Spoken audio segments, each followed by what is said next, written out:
Evolutionary.org, episode 626 is coming your way. Today we have another interview that we're going to be doing with member Todd the Lineman. And we're going to talk about the inside story on Todd. We're going to talk about his log. He had a previous log, he has a new log. And we're going to talk about his diet, high protein carnivore. He's going to talk about how it's impacted him. We are going to talk about his previous drug addiction, how he was able to overcome it. And he's going to talk about some of his secrets that he's learned along the way that he can share with everyone else. So if you want to follow along, check him out on the forums. Todd the Lineman, MAN, and that will be a way you can search for his name or you can check out his logs. Brown collar job log, healing maintenance phase, and also brown. Let's see, the second one is my bulking journey to 200 pounds. That was his first one. And his most recent one is brown collar job log, healing maintenance phase. So you can check it out as we're doing these. First, let me remind everyone we are on Apple, we are on Spotify. We really appreciate your support. We're growing this podcast. We're an organic podcast. We don't buy followers. We don't buy clicks. We don't buy views, any of that stuff. We want to grow this podcast the right way so it's long term. So make sure you're liking, you're subbing, you're checking us out on all the platforms, and you're leaving comments and so the algorithms can pick us up. So let's get right to it. So Todd, thank you for showing up for the podcast this early in the morning. I know it's like probably really early for you. It's like 7 o'clock your time. So really appreciate that. So let's start. Let's get right into it.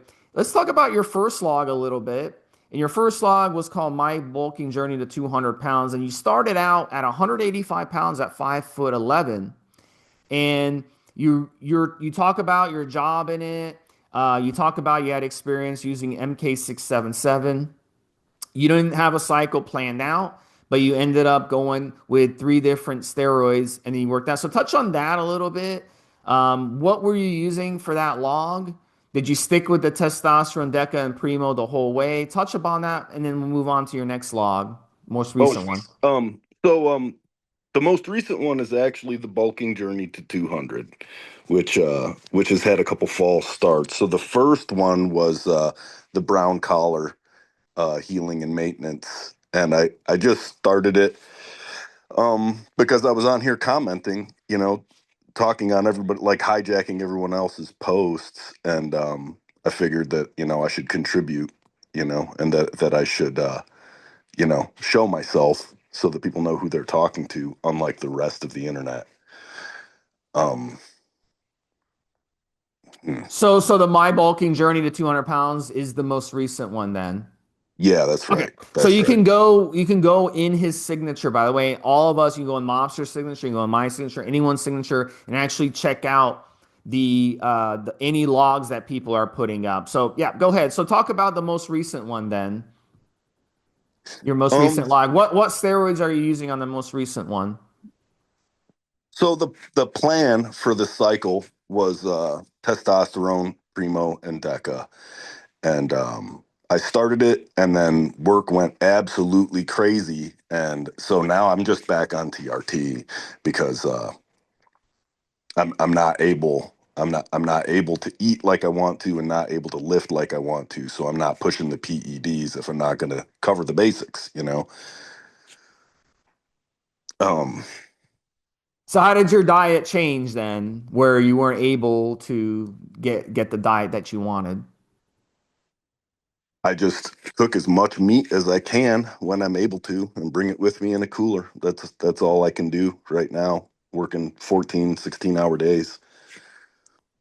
Okay. Let me jump in for a second here, Steve, because funny enough, we were going to talk about this later on, but Todd's talking about it now. So just to explain for the benefit of the listeners, and I said this to Todd in the pre-show, want to make clear that the work that Todd's doing is physical work. It's, as he just said to you, sometimes 14, 16-hour days, sometimes it's the middle of the night, certainly 10, 11, 12 hours. And I've described on some shows and on the forums how I've done not the same job, but that same kind of physical hard work. And all I could do, Todd, and I'll let you expand on this as well, was maintain if I was lucky. I was very lucky if I could get 2 45-minute or 1 hour sessions in a week just to maintain size and shape of whatever I had at the time. And what I wanted to make clear for the listeners was there are photographs of Todd, vascular stomach, vascular obliques, vascular legs, etc. And the idea that we can't eat properly, or we can't train properly, or we can't maintain shape while Todd is out in the middle of the fucking night in the pissing rain doing 14, 16-hour shifts for emergency call outs, making the money, but still maintaining some kind of shape. Obviously, the idea that you can't work out 3, 4 times a week for an hour, hour and a half a time and use PEDs to bulk up. Same time, Todd, you are keeping in shape. So you are able to get out with your cooler, still put the 14, 16 hours in. So talk about how difficult that can be, Yeah, and talk about maintaining your shape yeah, talk about your and age as doing the well. work that you're doing.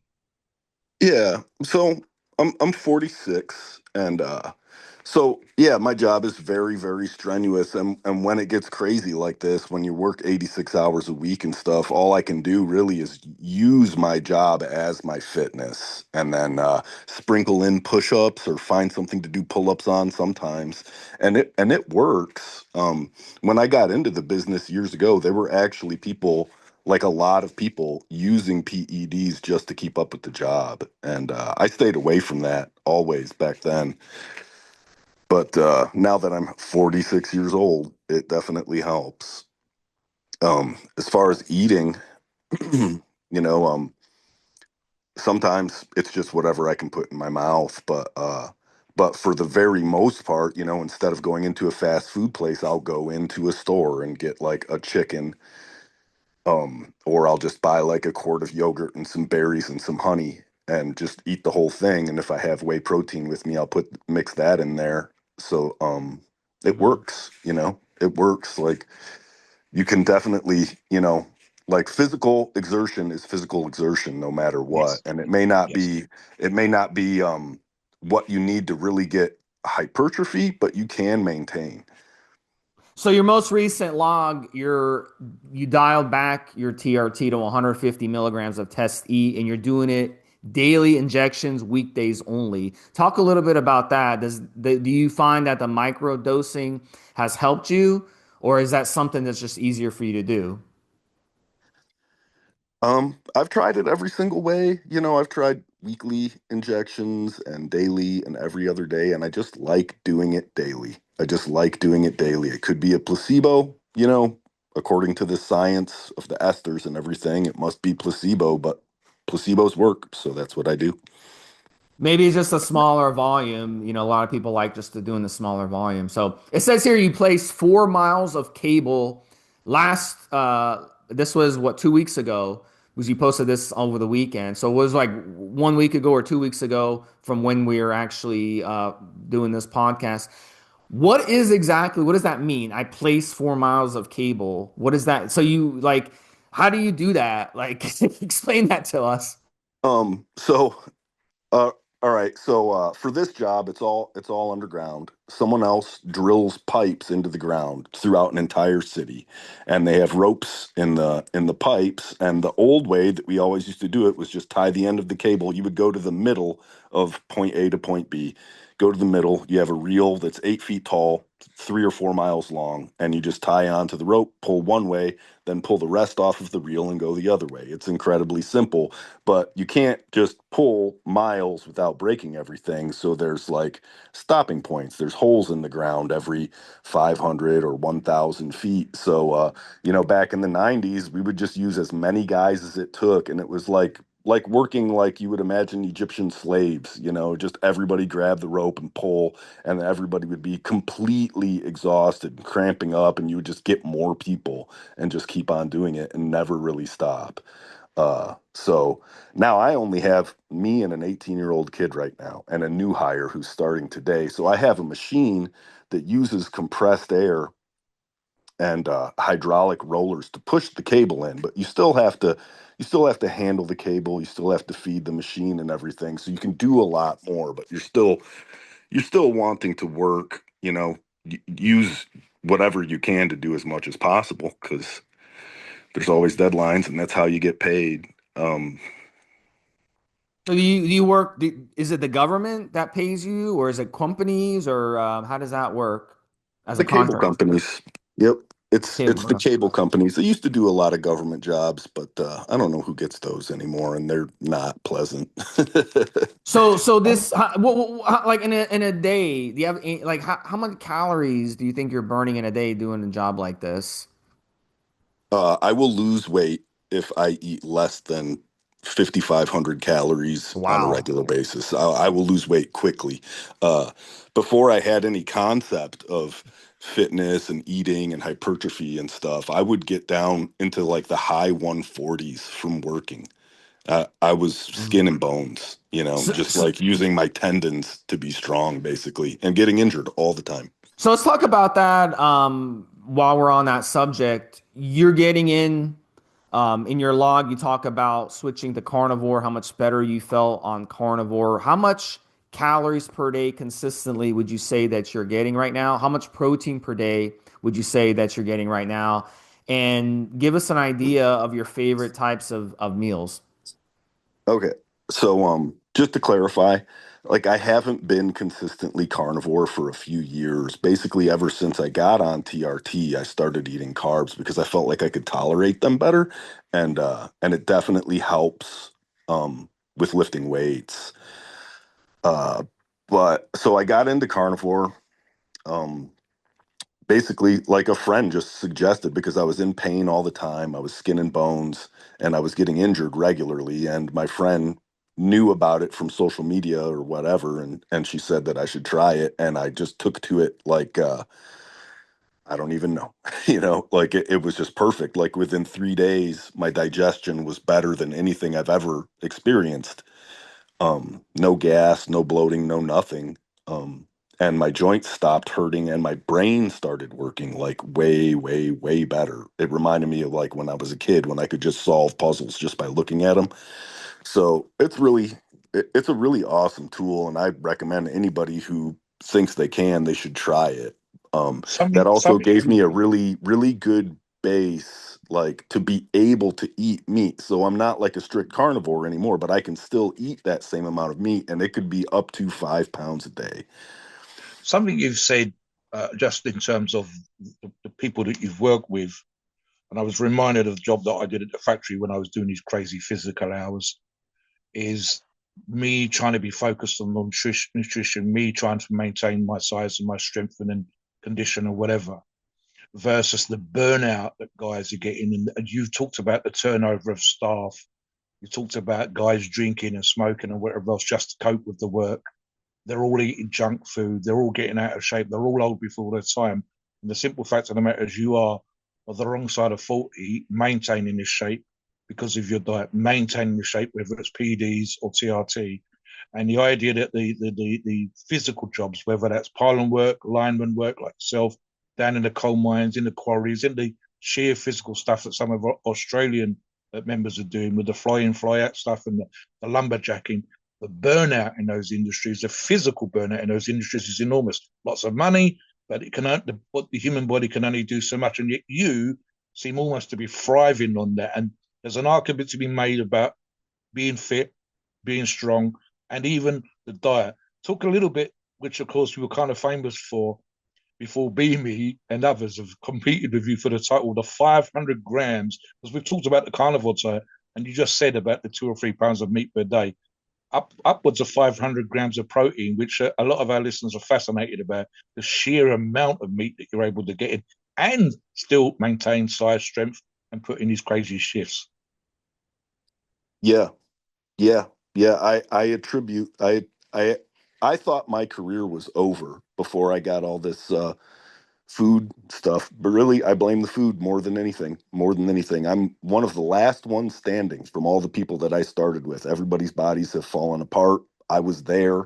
I managed to get my way back out of it, and I keep getting better now. And I absolutely think it's the food just feeding my body. Um, Mm. I think I it want to could look at be. Do you think it's also not the foods that you're putting in your body too? Because a lot of the people that you work with, yes, I yeah, notice, no junk food, no crap yeah, food. they're Very always going Yeah. to important. Yeah. fast food, like construction people and people who work this hard labor. They Yes. always go to the fast food joints to grab a Yep. burger, and they're poisoning their body. And it's like your body's not getting proper nutrition. Your body's getting shit that it doesn't need. That's poisoning itself. It absolutely is. Yep, causing all types of inflammation and making everyone's joints fall apart. Like that's what does it. It Yep. was always Yeah. it was always a weird thing to me because people would say, "Oh, all that physical work is going to destroy your body," and I'm like, "Well, sitting around destroys your body. Working out is good for your body. So, Yep. so what is it? What is it exactly? You know?" But yeah, the common denominator is definitely the diet, and it's really, really hard to do, right? Because everybody's got long commutes, and then you're working all day, and Yeah. you leave at You're 5 tired a.m. and and you get don't want home to at cook your 9 p.m. all the food. time. What can you So do? But you just have to figure it out. yeah, those refined oils and that those fillers and that the crap that they put in the fast food to make it last longer is Yeah. poisoning people's bodies. And you're eating like natural food that doesn't have those preservatives and those additives and crap in it. And that's almost the difference between you thriving and people not. But tell us your Yes. secrets to being able to access those foods versus people who are forced to go and do He, fast he food. he cuts and trims his own meat. So talk Yeah. about how you prepared some of that food in order to get the 500 grams in. Okay. Um, So, so when I was traveling and I was strictly carnivore, I was buying half cows, and I would just load a Yeti cooler with frozen meat that would keep itself cold, and the ice wouldn't take up a lot of space. And then I would just pull out what I was going to eat that day and let it thaw, and I didn't really have to eat that much during the day because I would never feel hypoglycemic or anything. I would just gorge myself at night, and then if I had something left over, I would snack on it throughout the day. And it took a little bit of getting used to, but not that much. Um, and then, for people that want to eat carbs, if it doesn't mess with their digestion, I feel like if your digestion is getting messed up, the joint pain comes afterwards for me. And I've experimented adding stuff back in and taking it back out. And people really, they just don't understand how much the hidden ingredients and the preservatives in food affect you. And it's hidden, and that's the thing. Like you buy juice and it says it's just juice, but it's not, or else it would go bad. CEO on Evo, he told me that. Um, so carnivore, being carnivore is a really, really good hack to make sure that you're not getting anything else. But I don't think that most people have to go that extreme. It's just a matter of is there hidden ingredients in the food? Yeah. You have to know that. And then you can eat whatever doesn't mess with your digestion, because that's the most important thing. If your digestion is perfect, you're going to be able to grow from your food. You're going to be able to heal from your food. And if you're not digesting, if you're gassy and not regular and everything, there's no way it's going to work. Stevesmi and I have said more than once how the primitive man would have been quote unquote carnivore and eaten a lot of meat all at once and then spent the rest of the day either sleeping the food off or hunting for the next meal. And the idea that we physically would struggle with if we don't get 3, 4, 5 meals a day and be able to do the physical work that you're doing is kind of fucked up. I want to change the subject a little bit now because will be a big part of the show for the benefit of the listeners as well. Talk a little bit about, and you're not the only person, but we have found the going on the diet, training lifestyle, the physical lifestyle, your addictions, specifically the alcohol, etc., in the past, and the transformation from those addictions into the positivity of being able to train, work out. And again, I suspect there's probably a big part of the industry where the guys just to be able to get to sleep at night when they're tired, eating the crap food, but also drinking beers and smoking and doing other stupid stuff. So the addiction thing seems to be a massive thing that when people have turned their lives around and then be gone onto the gym and then taken control of their lives or their diet and being able to transform in a positive way seems to be something that people enjoy listening to. So talk a little bit about your own journey in that particular regards, and especially the issues you've had in the past and what changed and where you are now. Okay. I mean, my history with addiction is pretty long and varied. Um,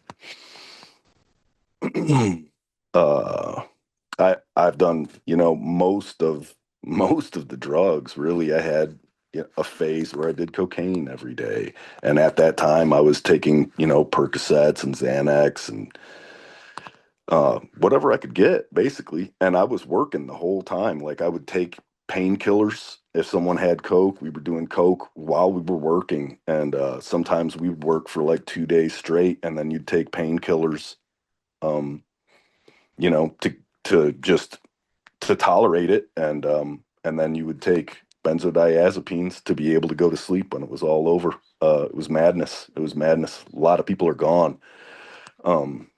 And It seems like a pretty common theme with people that get hardcore into fitness later in life. They get clean, but they still have this drive to improve themselves in some way, drive to feel different. But it's got to become positive, or else you'll die.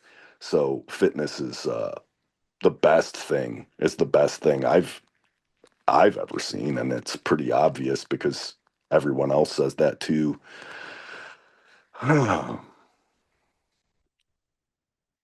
Um, Yeah, I know it's tough. That's tough.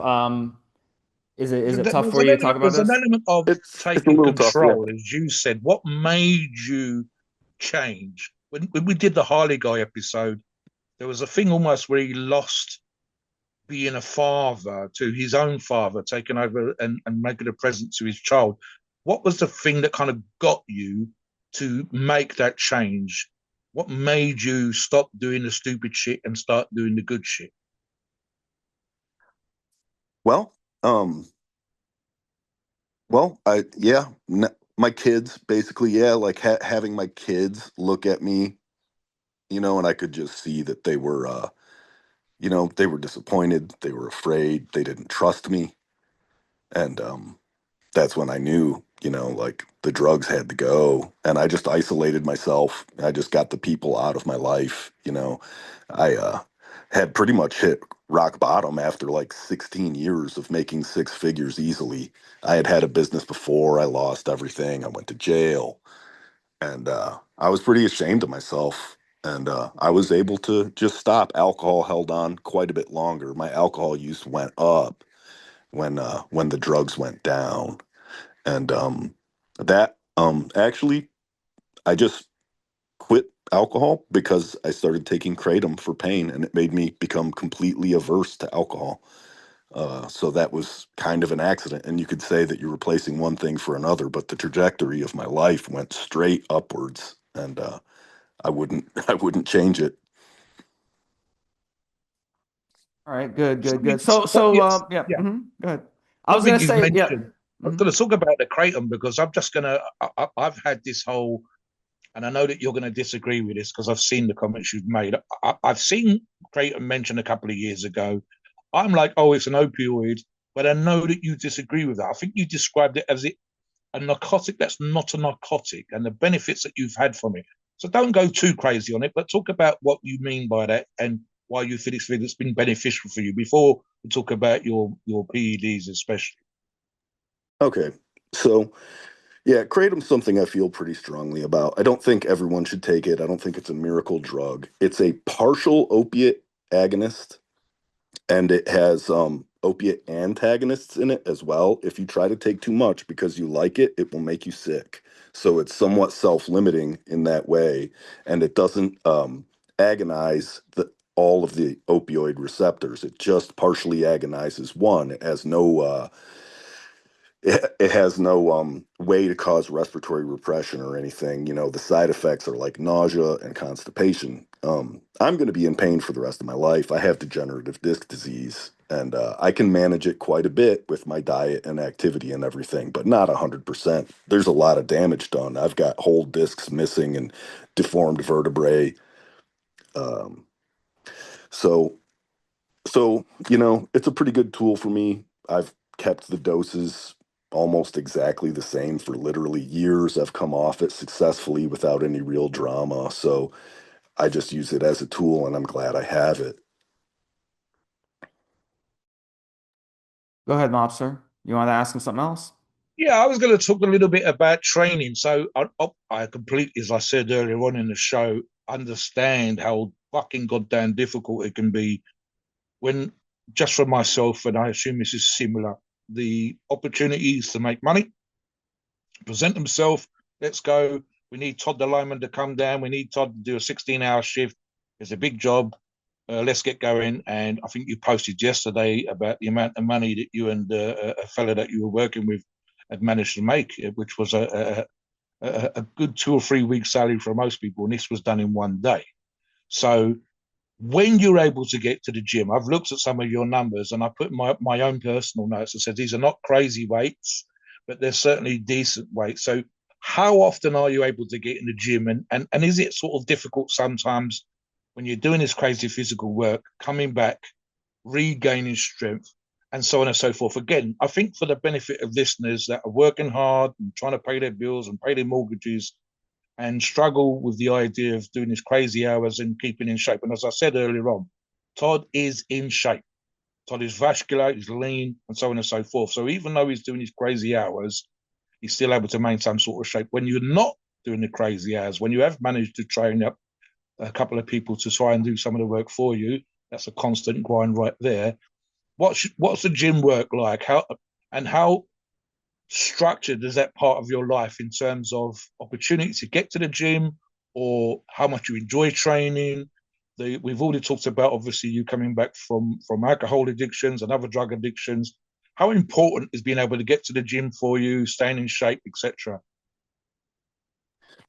Yeah, it's really important. When I don't get the chance to get into the gym, it bothers me.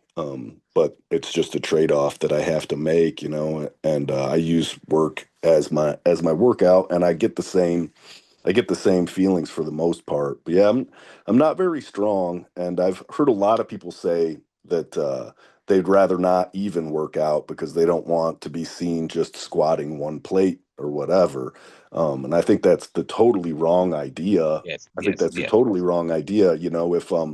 If you're not very strong, then lifting what you can is going to do way more for someone starting out. You're going to get more out of it. You're not yes, competing with anybody. If you're already somebody who can deadlift 600 pounds, and when you deadlift 605, you're not going to be able to see the difference. But if you're only deadlifting one plate and you can work your mm, way up to two plates in yeah, a few months, you're going to see a huge difference in your body and the way you feel. Um, so it's a cycle for me. It's a lot easier for me to hit the gym regularly throughout the week, or I mean, throughout the winter, and then if I have a slow time in the summer, I'll just get it in when I can. I try to get push-ups in and stuff like that. I don't yeah, like working out once and then not being able to work out for 2 weeks. yeah. Um, Some, I wish. something you've said, just to move us along a little bit, is um, one of the comments that you talked about, and I'll bring you in on this as well. So one of the things you said, funny enough, look, for the benefit again of the listeners and some of the members of the forum, Todd is in a position where he has his ex girlfriend's children living with him. He's taken on. You can tell the listeners about the young man that you've got working for you now. I think that comes from that situation. 16, 17, 18 is working for you now. But one of the things that you said here, which might be nice, is talking to young people about PEDs and arguably the stuff that you've done. I think another thing that we could talk about, if you wish, is what you say you would have done differently. So let's talk about the young people in PEDs first. Uh, the positive influence that you're having on people around you. I don't even realize this sometimes, but I've been told that people watch me when I'm training in the gym and doing some of the stupid shit that I do. But again, also what perhaps you would have done differently in terms of your life journey, etc. Because again, this is some of the comments that you yourself said that you'd like to talk about. Yeah. Yeah. So 18-year-old long time ago ex-girlfriend's son. He's staying with me, and yeah, he's been exposed from social media and friends to young people that think they are fully educated on using testosterone because they watched YouTube videos, and then we see them get on Evo. We see people that want to get on peptides right away, but they don't have their basics down, and I just try to push to everybody and explain to them my own experience and show them if I can that the basics, the food, the sleep, more than anything, is everything. And if you don't have that, then all the extra stuff that you're trying to do is going to be very temporary, and that's where all the side effects come in. Um, and I know that's right. People don't want to hear it. Everybody wants an easy way out, but it's a mistake. Now, what I would do differently, I got on TRT about 5 years ago, and I didn't get my blood tests beforehand. I did like a saliva test, and it showed my free test being like kind of low, and I just knee jerked. I'm like, that's not me. I'm not living like that. And I bought some tests off the internet like right away. And now it's been 5 years, and I can't come off, but I probably didn't need it. If I had if I had the influence of a place like Evo back then, I would have considered doing a cycle to get my weight up and then maintaining it. That would have been probably a lot smarter, and I wouldn't be pinning every day for the rest of my life. Yeah. Well, you can always just switch, to once a week, and go that route, or you can use a long, really long ester. You can go the testosterone U ester. You only have to inject that every 2 or 3 months. So there is options. You don't have to necessarily pin every day. Is that something that you've considered switch into a super long ester testosterone? This way you can inject more volume less often. Yeah, yeah, I've considered that, and I should be clear. I don't fully regret getting on TRT. It's been really good for me. I can Yeah. maintain my weight, and I can work like I'm 24 years old. I feel really good. Yeah. I get injured basically never, just little nagging things when I'm doing way too Mm. much, and that's not how it was before. I was on my way out. Working the way I do. 46 years old, I'll be 50 before you know it. There's nobody doing it. I should be in an office, but I don't want to be. And my life is good. My life is really good. So besides the TRT, any other PEDs you're using, peptides, anything like that? Um, not currently, Yeah. but I've peptides was kind of the gateway for me. I was using BPC 157 and TB Hmm. 500, and it was pretty limited. While I was taking it, I would feel a lot less inflammation, but I Hmm. never had like miraculous healing from them. And but Yeah. people think that they will. I've seen it happen. I've Yeah. seen it happen. It just depends on the injury. Like like if you've got like herniated discs and stuff, it's just not gonna fix that. It might help, like you said, but it's just not gonna fix it. But like if you have like other injuries that will heal over time, it will speed up the healing. So, but at the end of the day, if you have herniated discs like I do, they're not going to help me. Well, the only thing that's helped me is yoga. So touch on yoga a little bit. Mobster mentioned that you talk a lot about yoga. You talked a little bit about yoga on the pre-show. Yeah, yeah. Yeah, Stretching and mobile. red light therapy. Yep, Yeah. some of the All therapy those stuff types is of other little hacks that people may not know about. And I think yoga, like for me with my hernia, this hot yoga, I was told by a physician's assistant because I went to them. I was so frustrated. I was like, dude, you guys are giving me these fucking drugs that make my stomach hurt. You guys are sending me to physical therapy. I'm shelling out $90 a session, and this physical therapy ain't doing shit for me. I was like, dude, you guys gotta come up with something else. He's like, you know what? Go do hot yoga. And I was like, okay. So I went and did hot yoga. Literally the first class, hot yoga. I left that class. That was the first time in like 6 years that I could actually like move my neck around. So I was like, fuck, this shit works. But they never mentioned that, until I'd already given them, tens of thousands of dollars. They'll wait till the end to mention it. So, But like at the end of the day, like that was a huge hack for me with my herniated disc. That was the one thing that actually helped me. So tell us about some hacks that have helped you. Um, yeah. So I just sprinkle in yoga poses throughout my day. I'll wake up in the morning and do downward dogs. Um, I don't hardly even know what the poses are called, to be honest. But the best I ever felt was during COVID. I had 2 months paid at home, and all I did was eat meat. And I that was when I learned how to actually lift. I only do like powerlifting lifts. I don't. It's just squat, deadlift, bench, overhead press, that kind of stuff. But then on my off days, I would do yoga. So I felt like I was getting stronger all the time and gaining mobility. So my body felt very like uh, unstressed. So I always tell people to try that if they've got the bandwidth in their life to do it. Like definitely do that. Um, I got Okay. lost. Okay. Yeah, another good one too is eagle pose because the eagle Mm. pose will really help increase mobility in your shoulders and your elbows and stuff like that. That's another one. That's probably one that you've done. You just don't know the name of it. And so it's basically, and the first time I did eagle pose, not the first time, but the first time post injury when I was really after I had really built up a lot of strength, a lot of mass, and I did eagle pose, I could not even come close to doing anything close to where it needed to be. And then now I can do it a lot better, even though I'm still a muscular guy. I can never do it, like some of these women who are like 95 pounds and really, really skinny can do it, but I can do it enough where I have mobility back in my shoulders. And that helped a lot after I tore my shoulder. So these are great poses. And that's why I encourage people to go to yoga classes, learn the poses, and then you could do them like Todd does at home. And I do them at home as well, twice a day, in the morning and in the evening. And honestly, if you can do it even more, that would be wonderful. But it's must after you weight train to be doing these mobility and flexibility exercises. Otherwise, you're going to end up tearing things and it's Yeah. going to end up costing you more in the long run.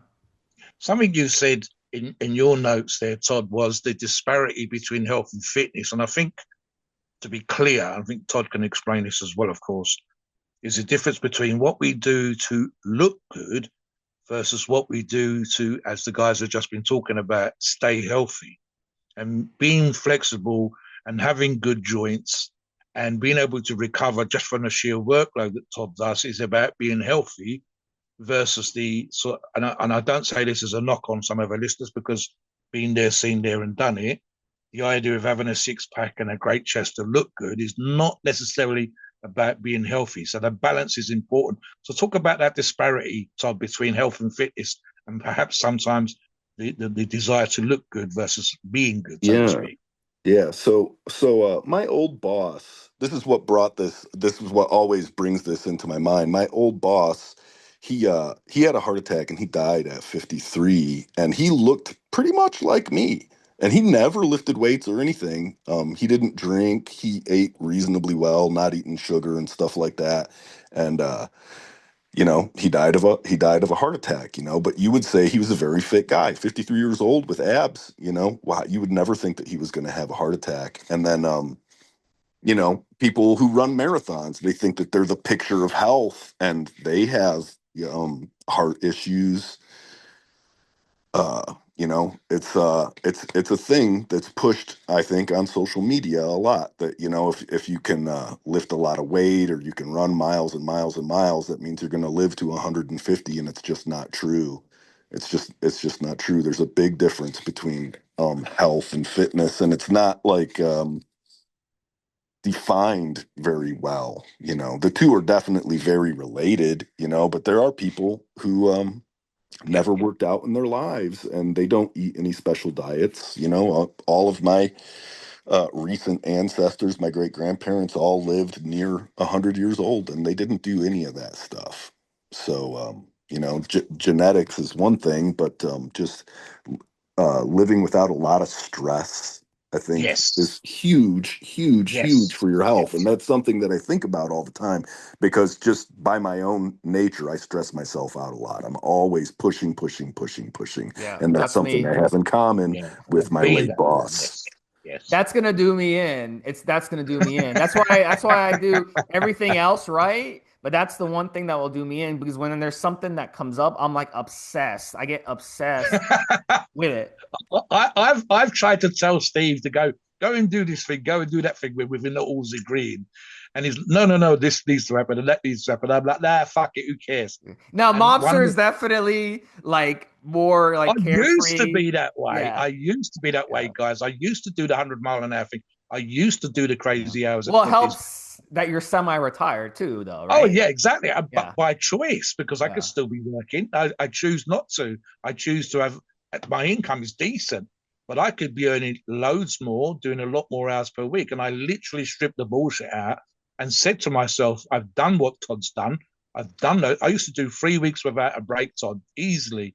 And I think my regular Friday was 15 hours. I would work every weekend. I literally was like being away on an oil rig, but I was working in a factory. And I would triple or quadruple my income, which wasn't a great deal, but it was a lot when I'd done the hours back in the day. And there's times when I've pushed myself, even in my most recent job, pre-COVID, I managed to get an award from the company's scheme, which I kind of set myself a target of doing because of the training, because of the personality that we all possess.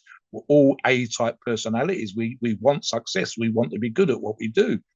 But equally, they asked me to come back and do more hours than I've been doing. And I'm like, no, fuck this shit. I'll take early retirement from pensions that I'd already saved up for and strip the bullshit out. And I'd argue that the physical stress, Todd, is almost hacking the physical stress by what we've spoken about in the show. The only stress that Todd has now in his life is where he's having to train people and employ people and having that turnover because they can't do the fucking job the way that Todd does. And I've been there and I thought, nah, fuck that shit. So I've literally, and I'm also, as Steve likes to point out, a bit of a boomer. So I have savings. I don't have a mortgage. All that shit's bought and paid for. Whereas the younger people that listen to this show were struggling to get mortgages and have house loans and they can't do it. Whereas I had it. Mine was paid off in 8 years. I did the fucking hours to do it. I've literally, my last job, just to finish very quickly, I was doing my little magazine. I was doing some forum stuff. I was working a full-time job. I had 2 or 3 income streams outside of work. And I suddenly realized I was starting work at 4 in the morning and finishing at 10 o'clock at night for myself. And I thought, motherfucker, you're only doing this for the money in order to have an easy life. And here you are working 16, 17 hours a day. What the fuck are you doing? And I had to remind myself to ease back off. So, yeah, I mean, look, fitness, structure, being healthy is super, super important. And I suspect there's a huge element of that for all three of us in our own way, with our own journeys, where we've learned to do that stuff and learned to take control and learned to have structure. So, for example, Todd still being able to eat a certain way when everybody around him's eating junk food, being able to train and maintain a level of fitness when he can, when other people are out of shape or unhealthy, is huge. Learning this discipline, etc., from the training, from overcoming addictions, understanding that you can take control of your life is huge. Talk a little bit about the kind of message that you would put out there. I've just touched on it a little bit, Todd. I suspect there's an element of this with you, with the young man, with the people around you, with the work, etc., etc. So talk a little bit about your I mean, the phrase that you used, and this concludes part of it, is how PEDs have improved my life. So taking control of your diet, taking control of your training when you can get to the gym, PEDs, etc., and the kind of difference it's made to you as a person, perhaps versus the average Joe working in the industry, and perhaps more of a positive message for listeners as well to sort of get them to go off and take control of their shit as well. So, hmm, yeah, I mean, Don't let me put having words in your having mouth, Tom. Tell your story. Don't sort of do my story. Tell your story. just having having hold on, I got to think about this. Having like steady testosterone levels when you wouldn't have because you're getting older and because of your lifestyle, all the stress and overworking is really huge. Like I don't really have bad days, you know. Like hmm, it's definitely helpful. Yeah, it's a way to take control, basically. You know, you don't when your testosterone is always high, you don't Yes. um you don't wake up like, oh, You're I in, just can't do this. You're not yeah, all you're not mopey and stressed. You're in weak. kick ass. You're in kick Hmm. ass mode. You're out there. Listen, this is something again for the listeners, and I think this applies here, Tom. Some people respond to testosterone in different ways, but for the most part, men, especially men of your age, my age, and Steve's age, it's a positive feel good hormone, and it enables you to grab the world by the throat. Stuff that would have been stressful for, say, a low T person isn't stressful to you. The idea of you doing these crazy hours and these big work jobs and laying miles and miles of cable isn't a horrible thing. I know that when I was doing my crazy work back in the day, by the time I finished that particular job, I'd had enough. I didn't want to be doing that. Fuck the money and fuck the work. But perhaps if I'd have been on testosterone, I'd have been in my late 20s, early 30s at that point, and probably too young for TRT. But the idea that I'd have had a second wind and been energetic and want to go back and kick ass and want to go back and do those hours might have come as a result of being in TRT. So I think there's an argument to be made for us having moderate to high testosterone levels, whether that's on TRT or off, enables us to be successful in the gym, in life, in work, as a business owner, and employ people.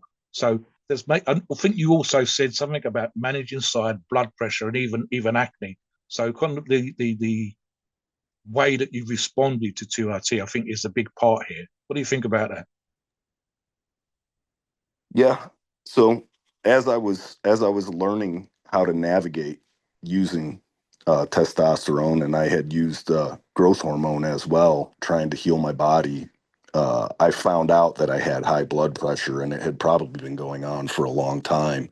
So that really stressed me out, and it was a long time figuring out how to navigate that. You know, I was on medication, lisinopril, then telmisartan, and then during my first log, when I got really consistent working out, and I was working at the same time, but my diet was very, very, very steady because I was logging it every day.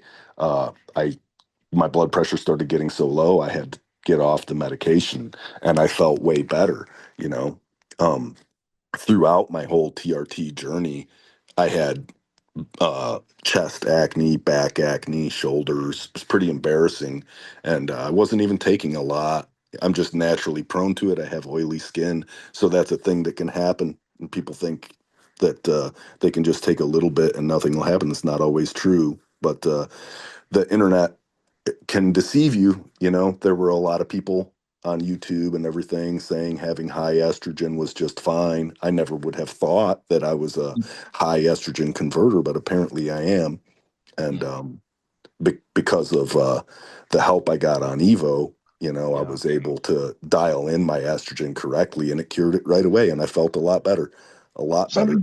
Something you just said there, which I think is important, and we've brought this up on recent interviews. What did you get from being on Evolutionary, and what have you learned for yourself along this journey as well? So the two things: what have you learned for yourself in terms of where you can go, what you can do, and also what information, what tips, how did Evo help you where you've got to now? The positivity is by far the greatest thing.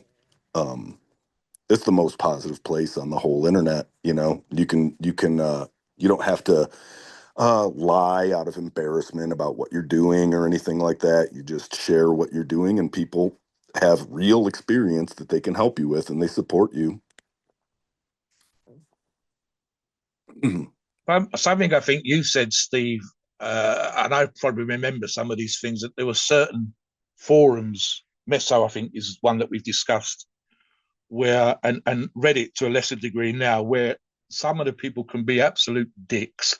I know that I can be quite short sometimes on the forums. That's a time issue rather than me sort of sugarcoating things. I'll just be very direct. in terms of responses, etc., etc. But ultimately, something I've said on these shows and on the forum is that we want our listeners, we want the members on the forum to be successful. We want them to have great results. We want them to grow. We want them to get lean. And silly small things sometimes, whether that's more fiber in your diet, whether it's just food suggestions and ideas. I think something you said right at the beginning, Todd, is a great example with regards to the training, whether it's going from one plate to two plates each side of the bar. I reminded on one show or two shows, I said that when I was younger, I was probably stupidly judgmental. Why is that fat guy in the corner not training very hard? And in reality, I should have been admiring the fat guy for going to the gym and trying to transform. I could have gone over and offered him some help or bigged him up and encouraged him to come. And I do that now. And we try to do that with Evolutionary. We try to do that. Todd would probably be a good example in small ways. Other members might get lost. But a lot of our members will come onto the forum, read people like Todd the Lineman's log, and be inspired to go away and graft and put the hours in and do the work. And we forget that sometimes, that even our own journey will inspire other people. If the fact that we've overcome certain things, and then they'll read perhaps a tip that Todd's been given, or even one that Todd's given out. The reason why we sometimes have people like Todd on these shows is because people want to hear about your journey, Todd. People want to hear about what you've overcome. People want to be inspired, and without us even realizing it, sometimes our own journey can inspire other people. So talk a little bit again more perhaps about that with Evo, and maybe even. And I know that you've had some feedback. I've seen some of the comments that people have posted about you. You've probably had a few DMs as well, where people have said, I've seen what you're doing. Maybe you can do this. So just some of that stuff. You said about it being a positive place, which I think it is. But again, also perhaps the way that we don't even realize that we are inspiring other people. I think, and I made this, I put this in my own notes. I said, I think you don't even perhaps realize just by two or three of the things that you've done in your life, never mind on the forum, by helping young people to get jobs, by taking on someone else's children, by having that young man out there putting the work in. We're just doing what we're doing, and we don't realize that we're having this hugely positive effect on other people. It's just us being us, doing what we're doing, and having a certain level of energy. So talk a little bit about that as well, perhaps your own journey, but also perhaps the influence you're having on other people. Yeah. One of the most rewarding things in my life is helping people. And that was a big motivator for me to start my first log on Evo, because I was trying to help people, particularly when I would see people talk about food not making that much of a difference, and they just want to start getting the PEDs because they saw some guy on YouTube that did trend and he transformed and all that. So that's why I tried to put myself out there and show what could be done. I'm not very strong, and I'm old and my body's beat up and I had all these problems, but I I wish that I had, better before and after pictures so that people could see really how big of a difference the basics are. And that's my message. That's what I have to offer. Yeah, that's Something, great. Yeah. Go yeah. ahead. Go ahead. Yeah, I'll just think very quickly. So I'm rereading some Paul Boris's stuff, and Paul described bricklayers, and he said when we use PEDs, it's like having an extra bunch of bricklayers on the building site to build a house. But if we don't have the bricks, meaning the food and the training, there's no point having four bricklayers and one stack of bricks. You need four stacks of bricks. You need more protein. You need more carbs. You need more fat. You need a better diet, and you need to be training your ass off in the gym. And there's an argument for modern society that sometimes we'll throw medication at a thing rather than fix the thing. We use the medication to fix the thing. We won't change our lives. And I think Todd's a great example of someone where he's learned, and this is something you might want to finish on, what you've learned about your body physically, Todd, and also how you realize, and I think we did on our last show, where the person we was interviewing had realized that they could listen to their body in terms of PED use. This was working, this wasn't. this dose wasn't working, but this dose was. So talk a little bit about what you've learned about your body, and specifically more the what you've learned about what's worked for you versus what hasn't worked for you. And again, perhaps again for the benefit of the listeners and again the forum. Yeah. Yeah, I do. I just listen to my body and like I've never really done a cycle. I've experimented with different compounds, and every time I try to dial up the volume a little bit, whenever I try to use more, I just start feeling like crap. Um, so so that's what I do. I just listen to my body, and I've always dialed it back and wound up feeling better and just letting the basics do the work. Consistency is the hardest thing for me, so I just replace it with work, and I- it I maintain pretty well. I'm excited to actually get this bulk started in earnest. It's just And funny. It's funny out there, but like you said, it's a social media, it's YouTube, being influenced by the meathead in the gym who doesn't necessarily have the best advice, and people think, if I'm not supposed to listen to my body. Like we see this a lot with whey protein powder. I'll give you an example. I deal with a lot of, younger guys. I was a weightlifting coach, for high school. And a lot of them would bring like tubs of protein powder in the gym and they'll drink their protein shakes before their workouts. And then during the workouts, they disappear. And I'd be like, I'd go up to them. I knew why they were disappearing. You guys know why they were disappearing. Because, Spewing or shitting stuff. yeah.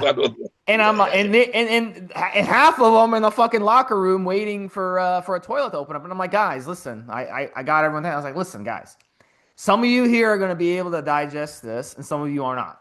So if you're putting stuff in your body that's your body saying no to, why do you keep pushing it? And one kid's like, well, because so and so bodybuilder on Instagram says you need this to build muscle, and I'm like, dude, he's getting paid to say that. You think he fucking drinks protein powder and goes and works out and then goes for 30 minutes into the bathroom? That doesn't make any sense. It's like, but we're so influenced by things we hear, and I see this a lot with the boomers too. Boomer generation, they'll hear something off the news, and then they'll like believe it. They'll say, they'll build up these biases like in life. When I it don't know comes what to you're talking find, about. I feel triggered. I know, but it's like they'll feel biased about something when it comes to finance or it's going something. to get even worse because of AI. We're Yeah, already seeing it. People are Yeah. coming in, and they're like, "Oh, I have a cycle designed by Chat GPT," yeah, we're Ah, or seeing yeah, that. my we We did are, a yeah, show um, on it. Yeah.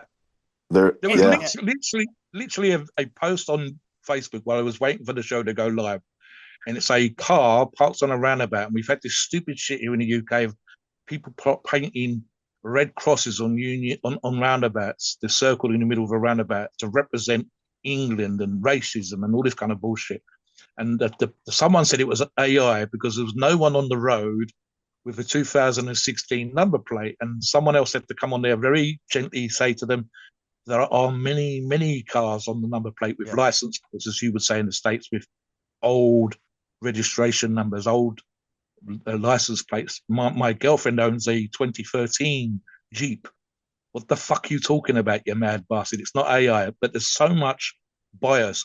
Yeah. What makes The for problem, the problem with the AI that I've seen is if you actually follow the source of that recommendation when it comes to yeah, nutrition, for example, it mm, goes back to some food company or goes back to a corporation. It goes back to some very biased source, and it's not an unbiased yeah, source. And that's the problem with AI. So you have to listen to your body. Like if we went into AI and you said, should I drink protein powder before my workouts because it's going to help my workout? AI would it tell you, would yeah, find protein. three or four Yeah, examples. Yes, exactly. you got to Even if it's drink a all bad this idea. Yeah. protein, but because so and so bodybuilder so Yes. so, and then you Yes. look in that bodybuilder owns a whey protein supplement company. Yes. It's like we got to It's on a realize 300. that, Yeah, it's on a yeah, six fillet.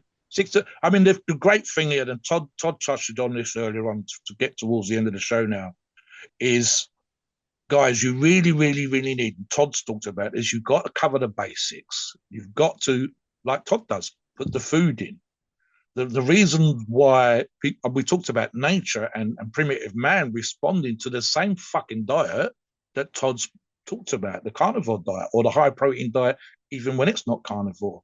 And we've said literally, Stephen Army shows literally, people can talk about modern man, and there are two or three very small differences in modern man, probably in the last 100 years, versus the preceding 3.5, 4 million years that we've existed as recognizable humanoids, and the diets that we have had over that time. The fact that we're omnivores, we've had high protein diets, we've had wild berries and things. And it's only when we started cultivating crops, and it's only in the last 200-300 years when we could go to a shop and buy food. It's only in the last 100 years that we've had access to junk food. And the way that we fucked our bodies in human society in the last 100 years, arguably some of what Todd does, which is just sheer hard work and a high protein diet, is as primitive and simple as fuck. The yoga stuff that we talked about is thousands of fucking years old as a way of staying healthy. Yeah, The every shit, animal, as soon yeah, as they wake up, the first thing they do is stretch. stretches. Watch your Yes. cat, watch your dog at home, watch your Todd gerbil. talked about Yeah. stretching through the day. Todd talked about doing yoga movements. Todd talked about doing straightforward basic fucking press ups if he gets a chance. Just and this is about you, Todd, wanting your body to look good, wanting your body to function, and not being fucked like other people in the industry. You said something. I'll talk a little bit about this. I didn't realize what some of the guys were doing that I worked with back in the day. I didn't realize that they were doing coke at weekends. I would go out drinking with them and probably drink just as much, but I didn't realize they were doing drugs as well till many years later, me being perhaps a little bit naive. When we would have a 5 or 10 minute break, everybody would be upstairs in the toilet smoking and talking shit.